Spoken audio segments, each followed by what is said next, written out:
Latest episode দেখুন একদম add free.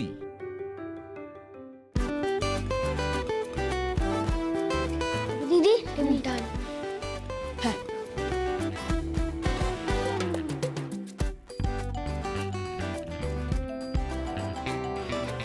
হ্যাঁ সব ঠিক আছে, চল চল উপরে চল, তাতে চল চল।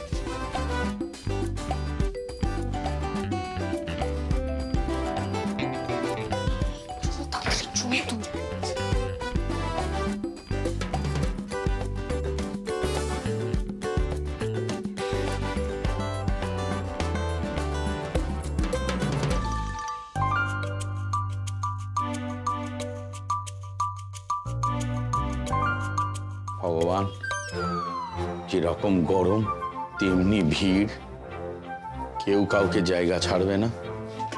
ও দাম যা বেড়েছে, এরপরের থেকে বাজারের ব্যাগে করে টাকা নিয়ে যেতে হবে, পকেটে করে। কি সুন্দর চেয়ারখানা,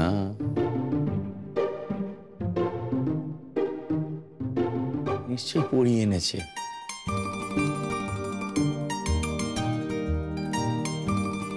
সত্যি ছেলেটা সংসারটাকে ভালোবাসে। এসব লাড বিলাট দিচ্ছি আর বসি বাবা।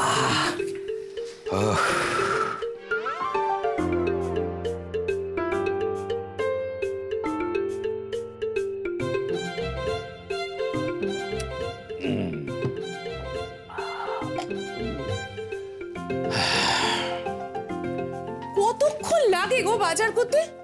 কি করো কি বাজারে? যা বলেছিলাম সব নিয়ে এসছো?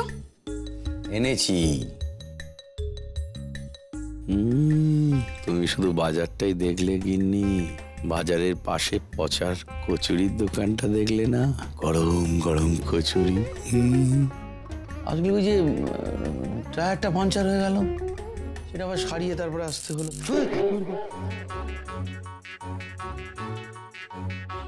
এই বুদ্ধি খেয়েছে। মা চিৎকার করলে বাবা এত নার্ভাস হয়ে যায়, সত্যি বললেও সব খেতে পারে।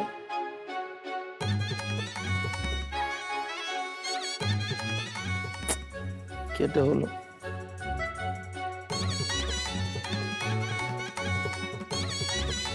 তুমি আবার চুনো মাছ আনোনি তো? বাড়িতে কিন্তু কেউ চুনো মাছ বাঁচতে পারবে না বলে দিলাম। আর হ্যাঁ, নারকেল আনতে বলেছিলাম, নিয়ে এসছো? নারকেল নারকেল নারকেল বলেছিল নাকি? নারকেল কখন বলে? কি করি বলো তো, অফিসটায় এত চাপ না, আমার মনে ভালো।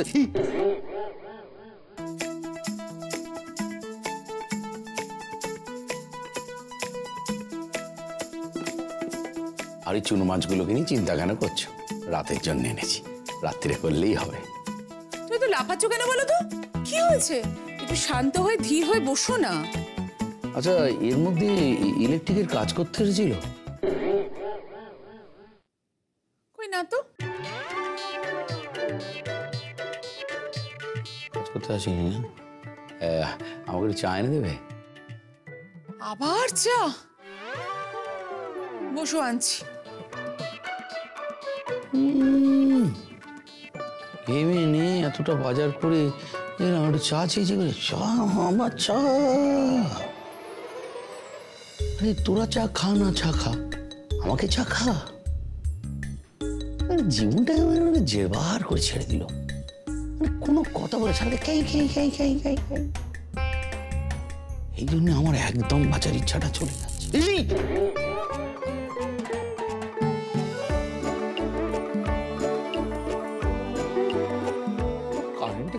কারেন্ট অ্যাপিয়ার্স হয়ে গেল। ঘরে যাই, ভালো চেয়ারে বসতেছে, ঝিমঝিম করে উঠলো। স্যাম্পেল 2 এর উপরেও সাকসেসফুল। আর দেখি আর কে বসে আর কে ফাঁসে। আরে আপনাকে কি বলবো, অন্য কোনো সাবজেক্ট নিয়ে আমার কোনো সমস্যা ছিল না, কিন্তু হিস্ট্রি আমার অখাদ্য লাগতো। বাপরে বাপ, ইতিহাস বই যেই দেখতাম আমার খালি মনে হতো পুরানো সেই দিনের কথা, আর তারপরেই মনে হতো স্যার কানটা মলে দিয়ে বলবেন, ভুলবি কি রে, আয়। বসুন বসুন।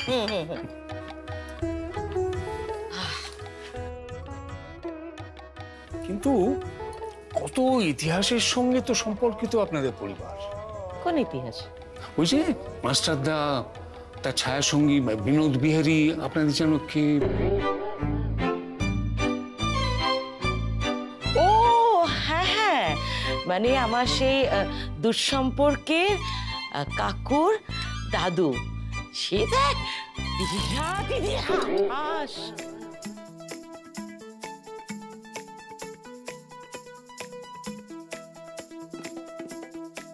কি হলো বলো তো?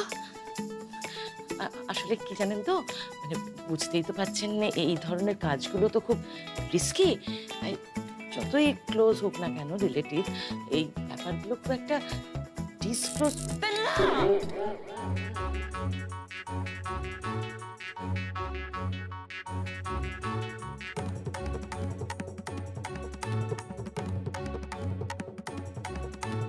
না, বলছিলাম বিনোদ বিহারী নিজে মুখে কিছু বলেনি ওই চট্টগ্রামের ঘটনা সম্পর্কে? অনেক কথা, আসলে খুবই ক্লোজ রিলেশন।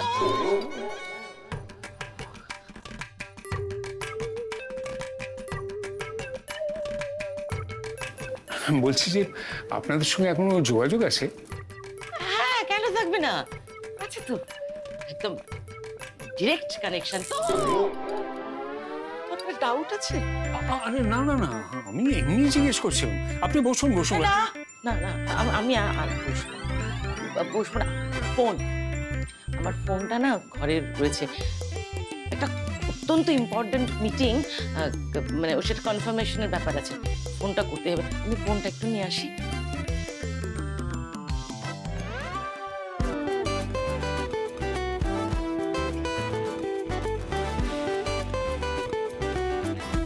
থার্ড স্যাম্পলের উপর অবজারভেশন সাকসেসফুল। আর দিদা এপ্রিল ফুল।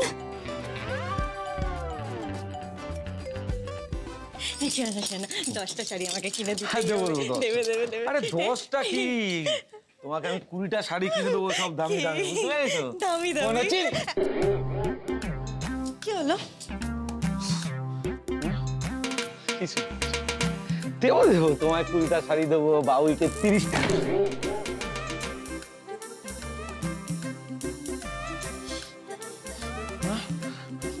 না কিছু না, আমি আসছি। বাবুর বাবার কাছ থেকে যেমন করে হোক 2-3টা শাড়ি মিথ্যে বলে আদায় করবো। কি হলো?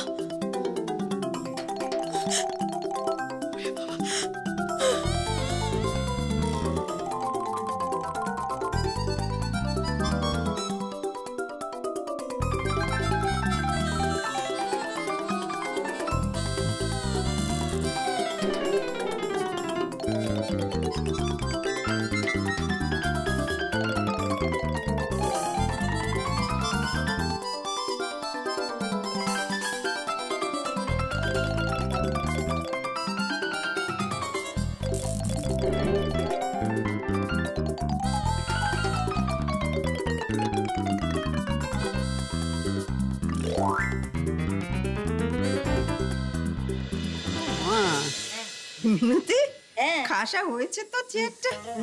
একটু বসি। হ্যাঁ, আমি একটু বসি।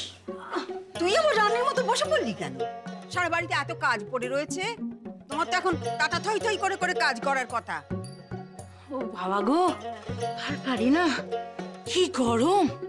আর তোমাদের বাড়িতে এত কাজ, দুজন যে জিরোবো তারও জো আছে। পারি না, কত লোকের কাজ করিস রে? হ্যাঁ, আমি যখন বিয়ে হয়ে বাড়িতে এসেছিলুম তখন 24 জন লোক।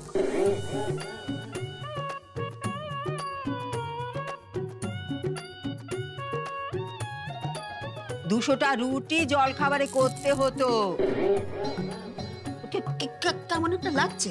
কেমন লাগছে বুঝতে পারছি না। হ্যাঁ, 10টা গরুর জাব না দিতে হতো। ওরে বাবা, কি হলো গো? কি জানি ওটা কি হচ্ছে বলতো, বুঝতে পারছি না। আর সৃষ্টি সব কাজ করতে হতো।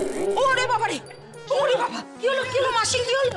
বুঝতে পারছি না, কেমন ঝনঝন ঝনঝন করছে, ঝনঝন ঝনঝন করছে সারা গা। ওরে বাবারে, ওরে বাবারে, কিরম ঝনঝন, কি হচ্ছেটা কি বাড়িতে?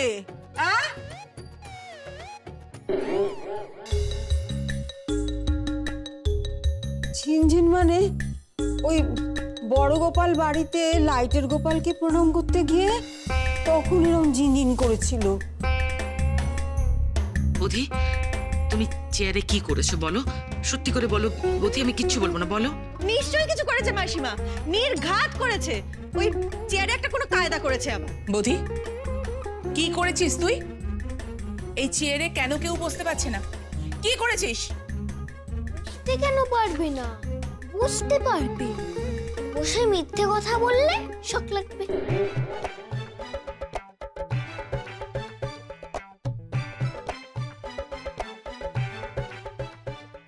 বাবা, ও বাবা, ওটা ম্যাজিক নাকি? ও ম্যাজিক নয়, মেশিন, লাই ডিটেক্টর মেশিন। বলো কি, তুমি নিজে নিজে লাইট ডিটেক্টর বানিয়েছো? হ্যাঁ গো দাদু, আমি চেক করে দেখেছি, গুলতানি মারলেই ধরছে। কি হয়েছে বলো তো? আজগুবি কথাবার্তা সব বলছে। কি আচ্ছা বলছি কি? সকালে তুমি কোথায় গিয়েছিলে? তার মানে টায়ার পাংচার হয়নি তোমার?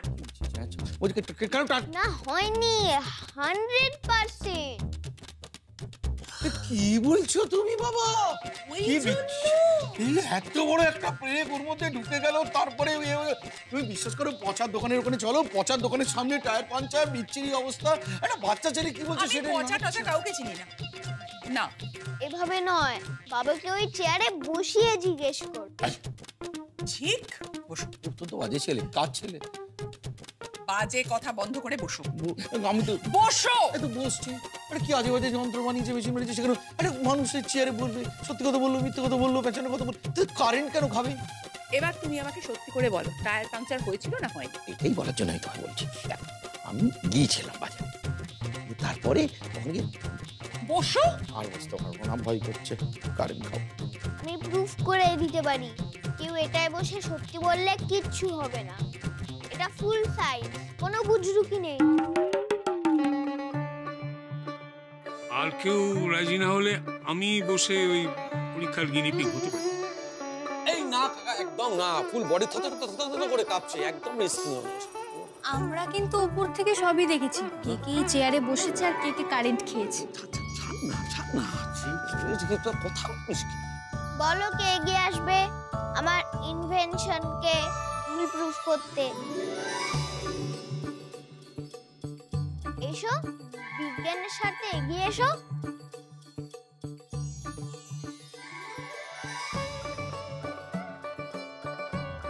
ওই জন্যই মাস্টারদার কথা বলার সময় শক খেয়েছিলাম। ওই জন্যই আমার শরীরটা তখন কেমন কেঁপে উঠেছিল। ওই জন্যই বাবুর বাবাকে যখন বললাম দুটো শাড়ি কিনেছি, অমনি কারেন্ট দিল। না বোধি, এই চেয়ারটা মোটেই সুবিধার নয়।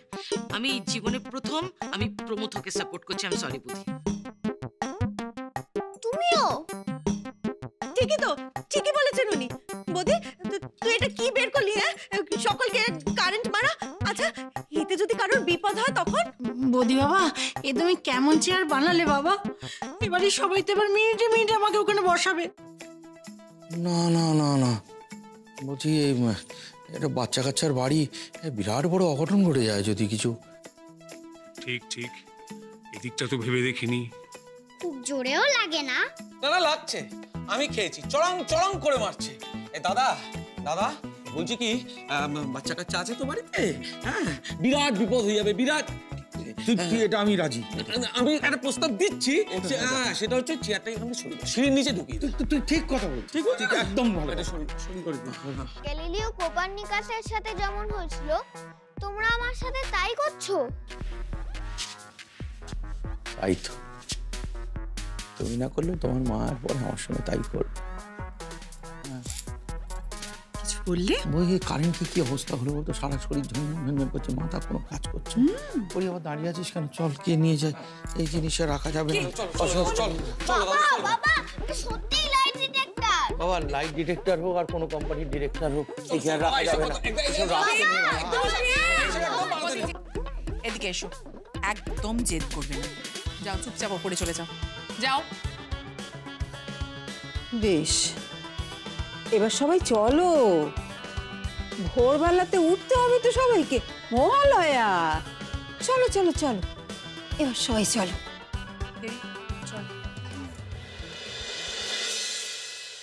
বুঝলি দাদু ভাই, মানুষ কোনো কিছুতে ভয় পেলে সেটাকে আর আস্ত রাখে না। চলো ঘরে চলো।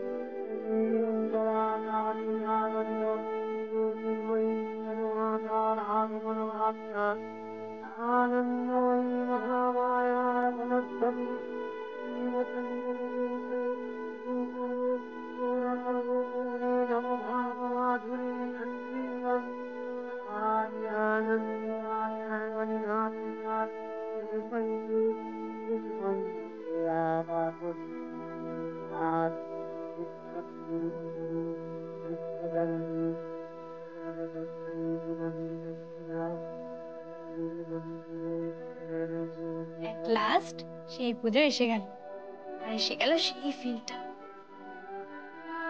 তবে আজ থেকে তোর মতো দেবী পক্ষের সূচনা।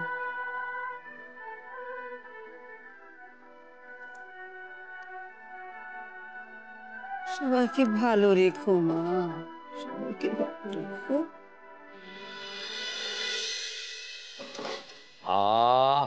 কি সুন্দর আদা দিয়ে চা করেছিস বাবা। এবার কি জানো, এত সকালে যে ভোরে উঠলাম, এই যে মহালয়া এই যে হয়ে গেল, দেখো এই পুজো পুজো ব্যাপারটাই নেই কিন্তু। ছোটবেলায় কি সুন্দর ছিল সব পুজো পুজো, এখন আর একদম পায় না। পাবি কি করে, বুড়ো হয়ে গেছিস তো। বুড়ো হয়ে গেছি তা নয়, আগের পুজোটাই আলাদা ছিল। আগে কি এরকম থিম পুজো ছিল, প্রতিযোগিতা ছিল পুজোয়, তবে পুজোটা ছিল। বিশ্বকর্মা পুজোর দিন পাড়ার মাঠে যেই বাঁশকাঠি পড়লো, অমনি আমাদের বাঁশের উপরে দোল খাওয়া শুরু হয়ে গেল। বল,